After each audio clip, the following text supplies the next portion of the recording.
In this tutorial, I'll be teaching you how you can create this new month composition you can see on my screen. I posted this design on like the 2nd or 3rd of this month, and I got a few comments as to how did I go about creating the composition and ensuring that my pictures have that unity with my background. So in this video, I'm going to show you guys how I went about from scratch and how you can blend your images and all your assets to be able to unite and form a good composition. All right, so let's dive into it. So I actually got the concept for this design from this particular design you can see on my screen. I was just scrolling through X and I came across this composition.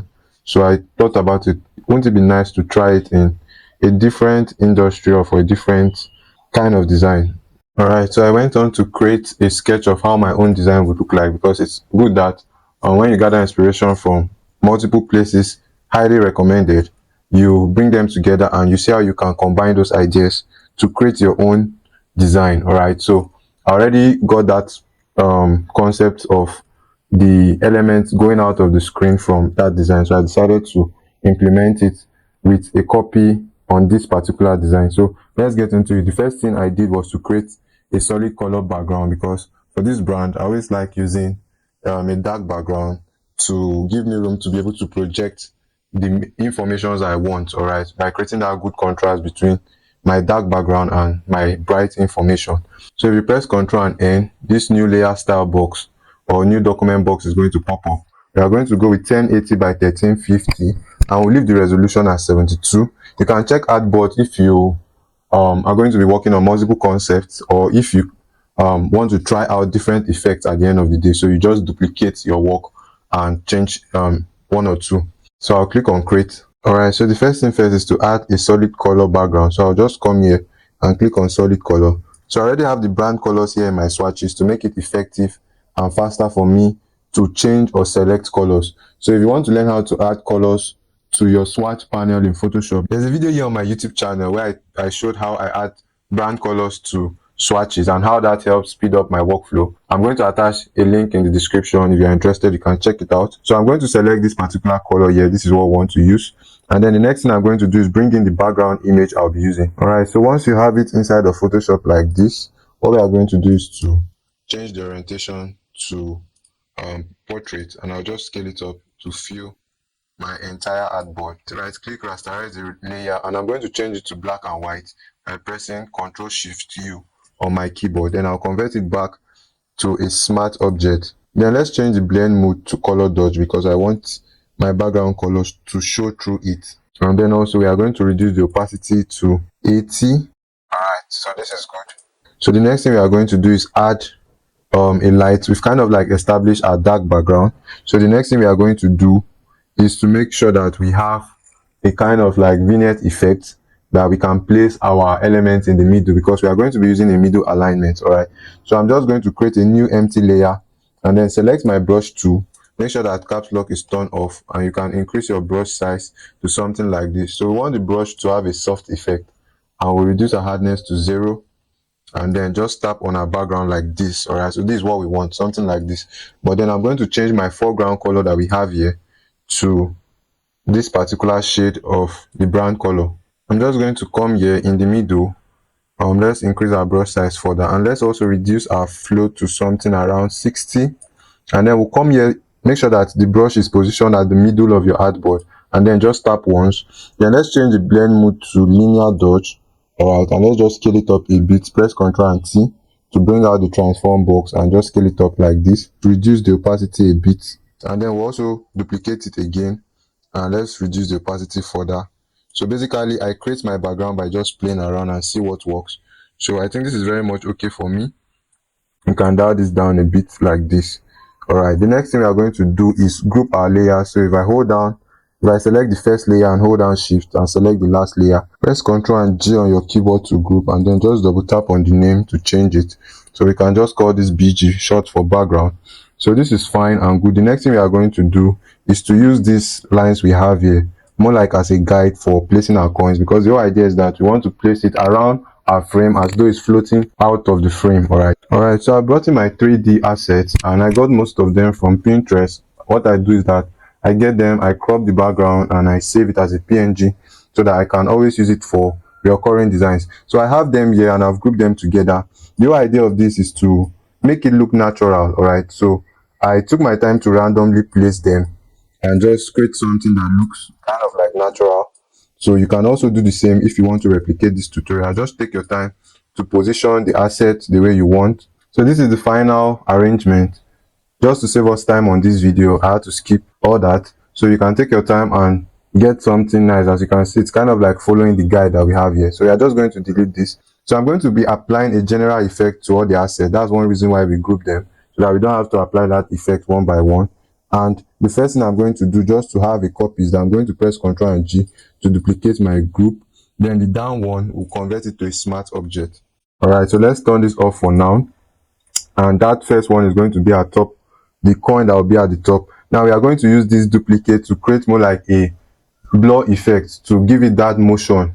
All right, to show that it's actually, or was actually, moving out, to just give it a bit of motion vibes. All right, so what I'm going to do is I'm going to duplicate it again and then turn off the duplicates. For this first one, I'll use my polygon lasso tool and just crop out just this part, and then add a mask to hide the other part.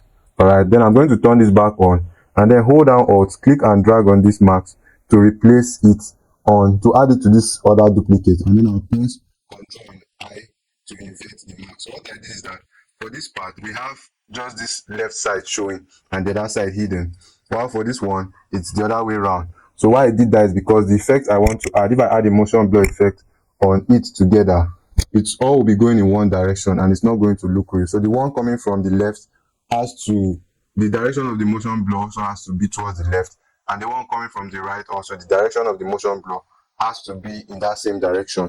So let's rename this and call this coins left, from the direction of my hand, and this coins right. So let's just come to this, which is the coins on our left hand side, and let's go to filter, blur, motion blur. Now we'll be adding two sets of motion blur. One is going to be the close one and one is going to be the far one. One is going to spread out wide, and the other one will be kind of like close to the asset to give it that realism. So first of all, let's just set, we are going to leave the distance, because as you can see this one is coming this way, so I want the distance to the angle to match the direction. That's why we divided it. So we'll leave the distance at 96. For the angle, we are just going to bring this down up to like 8. Then I'm going to click OK. So this is the short one. We are going to do another that will spread it out. So instead of duplicating this layer, we can add the far motion blur to this same layer. So we go to our filter again, blur, and then motion blur. So this time we will change the angle to around 31, and then we'll also increase our distance. So this distance is what is going to give it that far effect, as you can see. All right, so just something around this. Then we'll click on OK. So we have our first one. So what we are going to do is to just hold down Alt on our keyboard, then come to this smart filter, click and drag it, and then release our hand. What is going to happen is that Photoshop is going to duplicate the effect, as you can see, and place it on the other layer. But now the angle was the reason why we differentiated it. So what we are going to do is to open the motion blur again. Let's start with the first one and then change the angle to the same angle but the other way around. So if I type in -16, we have something similar in the opposite angle. Then I'll click on OK, and then I'll come to the second motion blur and do the same. So we can just put in a minus in front of this and we'll get it to change, all right, to that angle. So then you click on OK. So the next thing we are going to do is to give this motion effect a kind of like blue coloration, because for me it wasn't uniting with the background. All right, I wanted to have this kind of blue tone or blue feel. So I'm going to come here, click on solid color, and then we'll just paste this color code 003679, and then we'll click on OK. Change the blend mode. So we'll be going with something like color dodge, and then let's just drop down the opacity up to something like this. So this is what we want. This is the before and this is the after. Then we'll come here on the max, and then let's just select our brush tool, because I want to take it out from the middle part of my composition. And then let's take our hardness back to 0. Make sure that your foreground color is set to black, and then you can dial down your flow. So I'm going to increase my brush, and I just want to gently take it out from the middle. So just tap on this like once or twice to just take it out from the middle of our composition, and we can still reduce the opacity further. All right, so this is the before and this is the after. So the next thing we are going to do is to group this together let's just call this blur effect, and then let's turn back on our coins. All right, so this is what we have. This is what I was actually going for. So now you see that, you see behind the coins is just giving that kind of like motion vibes, but this is not all. Let's also add a Gaussian blur effect. All right, so let's just come here and duplicate this one again, but we are going to be working on this one under. Let's delete the smart filter effect and also delete the max, because for Gaussian blur we can actually add a Gaussian blur on everything, since that is not angle dependent. So I'm going to come here to filter, blur, and then Gaussian blur. So let's just keep our radius something like this, and then click OK, so that the edge of the design, the edge of the element won't look so sharp. All right, so if I turn this back on, you see what we have, right? The under feels as though the edge is kind of like spreading out to make that motion blur really come to life.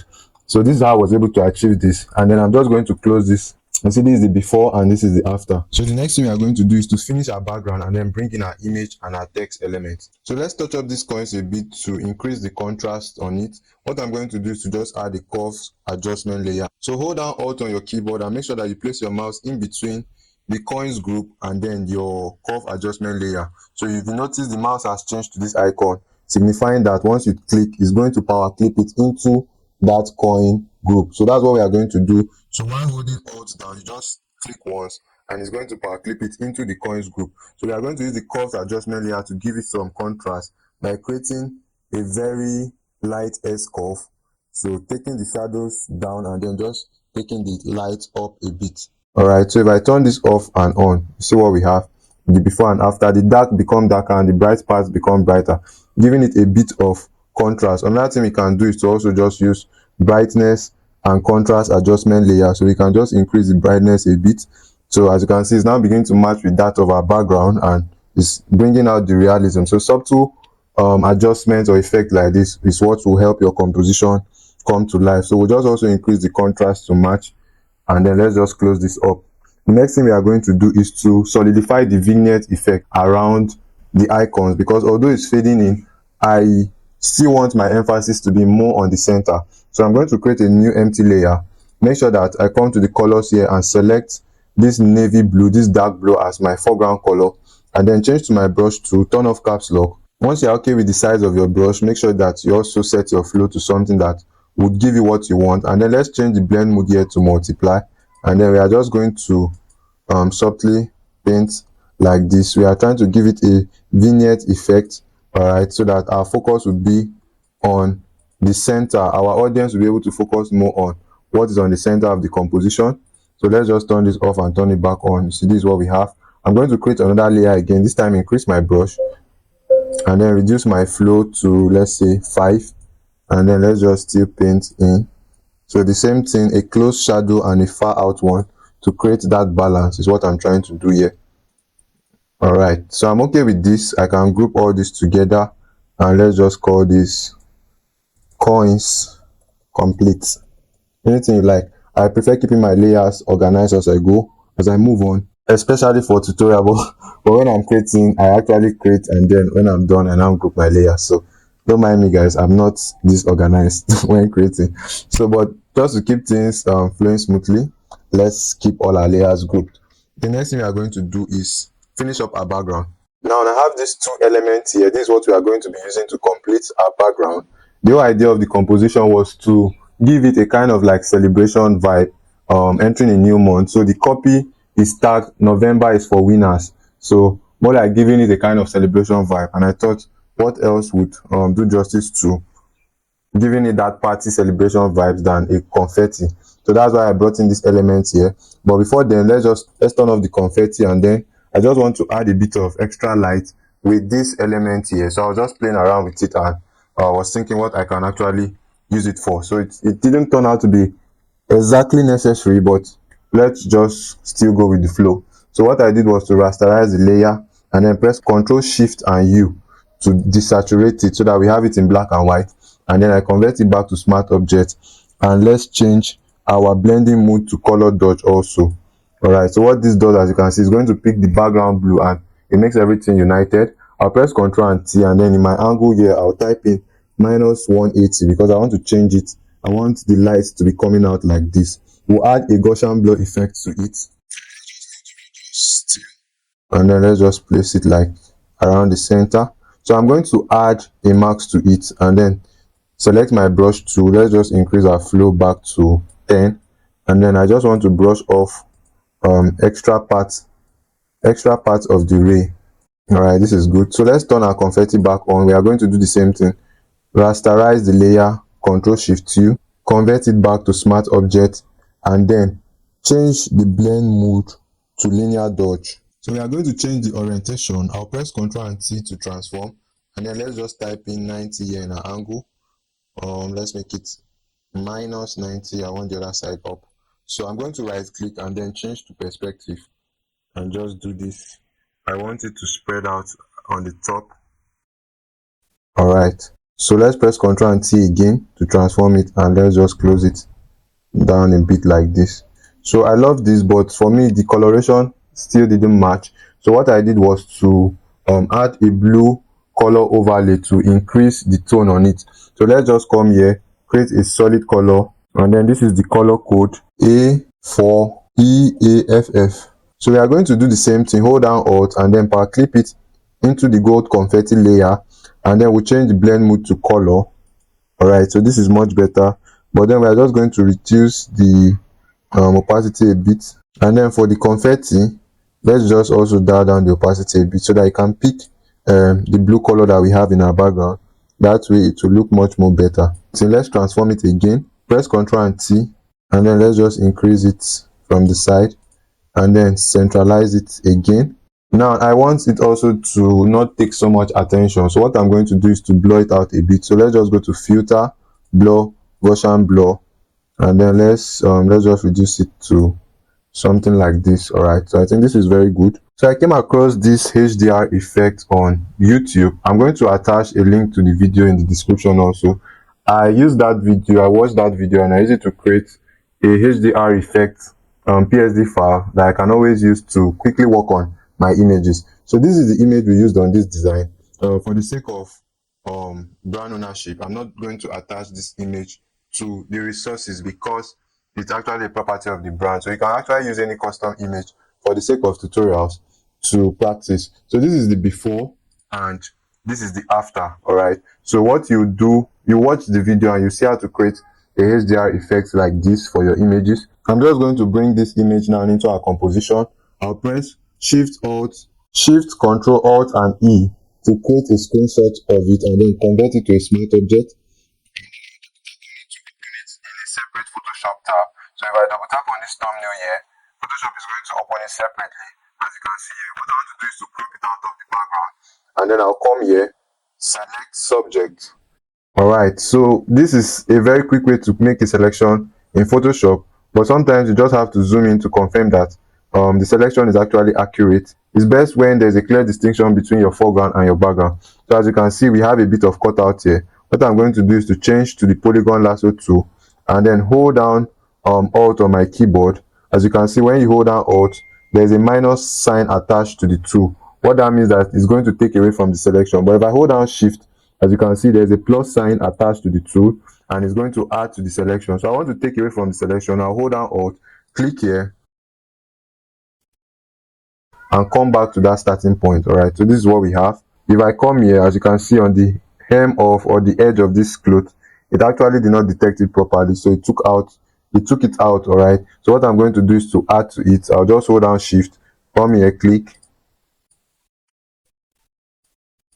then make sure you come back to that starting point, and then it's going to add to the selection. All right, so once you are good to go, you come here and you add a mask. So that mask is going to hide out the selection or every part outside the selection, and then we'll convert this to a smart object and then change back to our move tool and then just drag this into our composition. So I'll press Ctrl and T and let's just scale it down and then make sure that it's aligned to the center.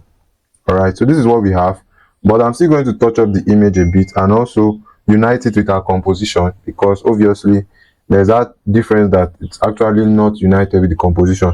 But first of all, I want to take away a bit of the white edges that we have around. So what I'll do is that I'll hold down Control, click on the thumbnail of the image and then come to select, modify, contract, and let's just contract it by 2 pixels and then click OK. I'll add a mask So what that is going to do, as you can see, that's taken away a bit of the white edges we had around that showed that it came from a white background. All right, so I'm just going to convert this to a smart object. So I'm going to use camera raw filter to touch up the image a bit. So I'll come to filter, camera raw filter, and then let's just zoom in on it, at least so that we can see it well. So first of all, we'll start with light. Let's increase the general exposure on the image, and then let's also increase the contrast, and then let's increase the highlight a bit also. And for the shadows, let's just take the shadows down, and let's add some white, and also let's take out the black, and then let's close this up. For the color, we're just going to take the temperature to blue. All right, so that as you can see, we have that blue tone and it match with our composition. So we'll just take it to blue a bit, something around -5 is okay. And then we'll also add a bit of vibrance to it to make the colors come out a bit. So I'll just take this to around 5. The next thing I'm going to do is add a bit of texture to it. I know it's already looking sharp, but you can just enhance the texture a little and also enhance the sharpness a bit. Now, another very important thing I'm going to do to this image is apply the color noise reduction so that the tone would be united. All right, every pixel would be carrying the same color. So any pixel that is actually carrying more like a kind of RGB tone will be reduced. All right, so everything will blend and look united. And I can click on OK. All right, so if I turn this off, this is the before and this is the after. You see the difference is there's that realism and a bit of unity. All right, so the next thing we are going to do is enhance the light that is coming behind him. I'll make sure that I select this layer, then click on plus to create a new empty layer. So we are going to use this new empty layer to add light directly behind him. What I'm going to do is to change my foreground color here to this sky blue of the brown color, and then I'll increase my flow to, let's say, around 83, and I'll just tap on this once, and let's just change the blend mode to soft light, and then let's duplicate it again, but this time let's change the blend mode to hard light. All right, so this is the level of light I want behind my image. And obviously, when you have light behind your image, if you stand behind a light source, you see that someone that is viewing you from front, let's say the place is dark and you are backing a light, the lights will have a kind of like halo effect around the edge, all right, something they call rim light, I guess, around the edge of the image, or around the edge of the person standing in front of the light source. So that's just what we are going to do to this image. We are going to add that effect. How we do it is by creating a new solid color layer. This time let's change the color to this other blue here, and then click on OK and power clip it into the image. Let's delete these marks for now, and then hold down Control and select the thumbnail of the picture, then go to select, modify, contract by 1 pixel, and click on OK. And then we'll add the marks. And then what we're going to do now is to invert the marks by pressing Ctrl and I. So we now have that light at the edge of the image. All right, so what we are going to do is to feather it or blur it out a bit. To open your properties panel, make sure that the mask is selected, and then you come under feather and increase the pixels. What that will do is to spread out, as you can see. Look at the edge of the hand. You can see that blue effect is spreading out. So we can just keep it at something like 3.3 pixels. And then let's just change the blend mode to linear dodge. And also let's reduce the opacity so that the rim light will not be so strong. So we can reduce the opacity to like 49, and then press Ctrl and also let's zoom out to see everything. So if I turn this off, this is the before and this is the after. Not so much, just lightly, and then we can add a new empty layer on top, and then make sure that this color is selected on our foreground. Change to our brush tool. We can reduce the size of our brush, and then make sure that your flow is also reduced to something like 5, and then let's also change the blend mode to linear dodge. So this time we want to manually add the light, especially around the areas that is closer to the light, to make it more real. All right, so something like this is what we want to achieve. All right, I'm going to do same for this other hand. So if you are using a graphics tablet, that will actually be easier for you, but I'm using an external mouse, so I just have to take my time to kind of like get it. So we'll do same around the edge of the cloth.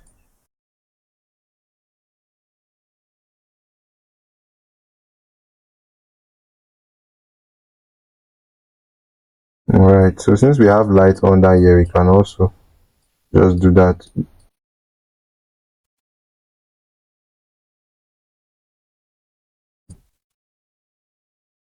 So if you take your time, you actually get something beautiful. So if we turn this off and turn it back on, you see the difference. Subtle effects like this actually is what enhance your design. So I advise that when you are doing it, you take your time, try to picture it in real life. Where and where do you think the light will be coming from, reflecting around the image? All right. So for the original design I did, I actually took my time to add the lights around the image. So you can do same. Just make sure that your flow is reduced, set to what you can control, and make sure that it's actually not so much. And then you can actually add a mask to remove the light from the areas where it's actually too much. You can come back here. Let's take out the lights from edges where the light is not did not reach. All right. So I'll make sure that my mask is selected. Let's increase my brush size. So another thing we can do is to now bring a bit of light in front of the image. I'll just come up here, create a new empty layer. Make sure that your foreground is set to this sky blue that we used initially to create the background light.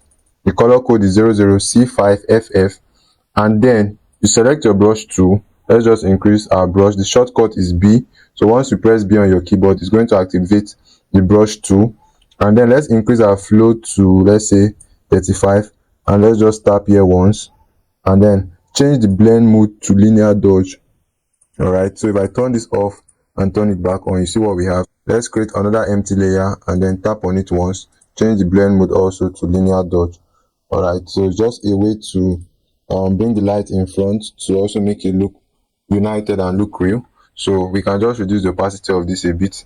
The next thing we are going to do is add a dodge and burn effect to the image, all right, so that the dark parts will be darker and the bright part will be brighter to give it that contrast. So I'm just going to come here and then select the curve adjustment layer and power clip it into my into that particular image, and then we'll just take it down a bit from the middle. So we just want to add a bit of contrast to it. So I'm going to select another curve adjustment layer and power clip it. This time change the blend mode to multiply because we'll be using it to apply the burn effect. So what I'm going to do is to invert the mask. Make sure that the mask is what is selected on that layer, and then press Ctrl and I to invert the mask, and then make sure that your foreground is set to white. Since we want to give it that burn effect, more like to darken certain areas, we don't want it to be on everything. All right, that's why we hide it, so that we can manually reveal it on the areas that we want. So I'm going to use the brush tool and my foreground is set to white. Make sure your flow is something like 3 or 5, something you can control. So as you can see, this part of the image was already dark. What I'm doing is to just darken it the more,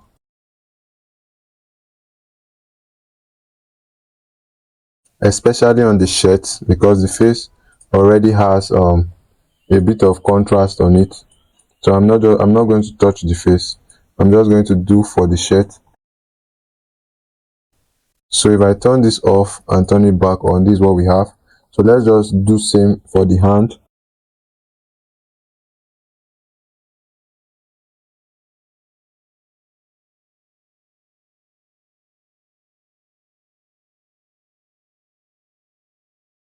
So I'm going to increase the max. I want to darken everywhere down there because I'm going to add more like a vignette effect that is going to darken the down part of the composition. So to also enhance that, I'll just also add, let's increase our flow to, let's say, 9, and let's just darken everywhere here. All right, so I'm going to create another curve adjustment layer and power clip it. This time do the same thing, change the blend mode to multiply, press Ctrl and I to invert the mask, and just further darken this down part. All right, so this is what I want to achieve. So the next thing we are going to do is add the dodge effect. That's the effect that is going to brighten up under curve adjustment layer, power clip it. This time change the blend mode to screen, and then do the same thing. We are going to invert the mask by pressing Ctrl and I. Make sure that that mask is selected, change to your brush tool, and this time we are going to brighten the bright part. All right, so I'll just set my float to around 3.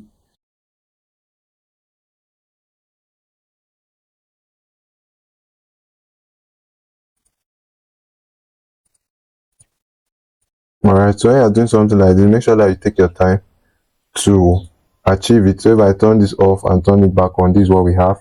So I'm just going to also come here and brighten the eyes a bit, because the hand on the eyes have already created make it much more darker. So I'll just enhance it a bit so that we can see it, we can see the hand gesture, and we can see the eyes also. So I've grouped everything together. If I turn this off and turn it back on, this is what we have. So we can call this picture. All right, so let's create the vignette effect I talked about. I create a new empty layer directly on top that group, and let's select the navy blue color, and just to be sure is it. And then let's change the blend mode to multiply, and then let's change our tool to our brush tool, turn off caps lock, and increase the size of our brush. Let's increase our float to, let's say, 13 or 15. So we are just going to gently brush like this on the base. So this is too strong. What we are going to do is to reduce the opacity. So let's just set it to something like this. All right, so this is what we have. You can also add a mask to take it away from the areas you don't want. And then let's just come back to it, reduce the size. I want to hide a bit of this coin element that we have here, this gift card. So I'm just going to add to it and do the same this way. All right, so this is what we have. So the last thing we are going to do is to bring in our text to complete the composition, and the text will be right above him. So if I come here, select the horizontal type tool and just click once. All right, so once you have the text, you can paste it in, and once you paste it in, you select and change the color to the color you want. So for now, let's change this to white, and then let's make it center alignment, and then we click OK. So this is what we have. November is for winners. I'll just press Ctrl and T to reduce the size, and then we are just going to play around with the different weights that comes with this font to kind of use it to create beauty and hierarchy. So first of all, let's select the November and make sure it's completely selected. I'll change this to Gilmer bold, and then for this other part I'll change it to Gilmer medium, and then let's leave this at Gilmer heavy. But then I'm going to change the color to this blue that we have here. So I'll just add an exclamation mark at the end. November is for winners. Then let's just select everything, come to our character property and close up the space in between the two lines of text, and then I'll just click on OK. So this is what we have.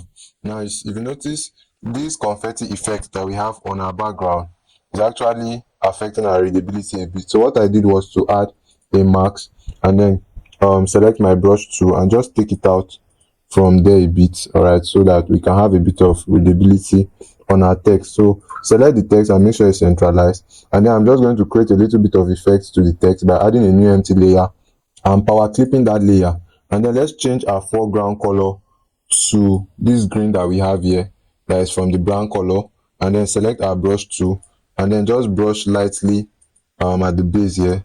So if I turn on the before and the after, this is what we have, more like creating a gradient effect between the two colors. So something like this, not so strong. All right, so we can bring this back. So that was how I was able to create the effect, the color effect on the text. So November is for winners. The next text we'll bring is the second line of text, which is more like prompting the audience to patronize the brand this new month. We'll be going for white color, so I'm just going to place this, change the color to white. Then let's change the weight of the font to Gilmer medium. But for this Jigs, which is the brand name, so we want to give a bit of emphasis to the brand name. So what I did was to leave it at bold, and also leave the color different from the rest of the line of text, all right, by using this green color. So let's just centralize it and do the same for this text. Make sure that it's centralized. So we can group all this together and call it main text. So this is what we have, guys. So the last effect before we close out this tutorial is more like a glass filter effect we are going to be adding. But before then, let's just turn off what we have on top, and then let's group these additional background elements we brought. And then I want to take a screenshot of the entire composition. I'll make sure that that group is selected. Hold down Shift, Control, Alt, and E, and then take a screenshot, and then I'm going to convert this to a smart object. All right, so I'm going to come to filter gallery. So let's just zoom out on this.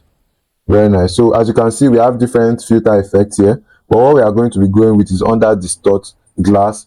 So you can play around with any of these filter texture effects you have here, but what we are going to use is a custom effect. So just come here, click on load texture, and then select the texture PSD, and then you click on open. So it's going to load it and add it to your textures as we have here. So I learned how to create this glass texture effect from a video by Nacristo, and I'm going to drop a link to that tutorial here in the description of this video. It's a quick tutorial. You learn how to create the glass texture effect, the custom one that you can import into Photoshop like we've done here. So what we are going to do is to close out the scaling a bit because we want it to be more compacted. So let's just close it out a bit, and then we are going to invert it and also reduce, increase the distortion a bit, and then we'll click on OK. All right, so this is what we have, but we just want this effect to be around just the middle and not everywhere. All right, so we are going to add a mask to this and then invert the mask. So after inverting the mask, make sure that your foreground color is set to white. We want to reveal the texture in just the middle area of our composition. So select your brush tool and make sure that your flow is at least set to something that will give you a good strength. So if I just tap on these ones, you see what we have. So let's just increase our flow back and then tap on these ones, tap again. So as you can see the effects, we are beginning to see the effect in the middle. So that's what we want. So we can turn on our picture and our text every other layer. So this is what we have, guys. All right, so we've come to the end of this tutorial. So I'd love to see your version of this particular design. You can share it on our community. We have a WhatsApp community. The link is in the description. So if you are interested in joining a community of growing designers where we share tips, insights, and everything to help you grow as a designer. Until next time, keep shining.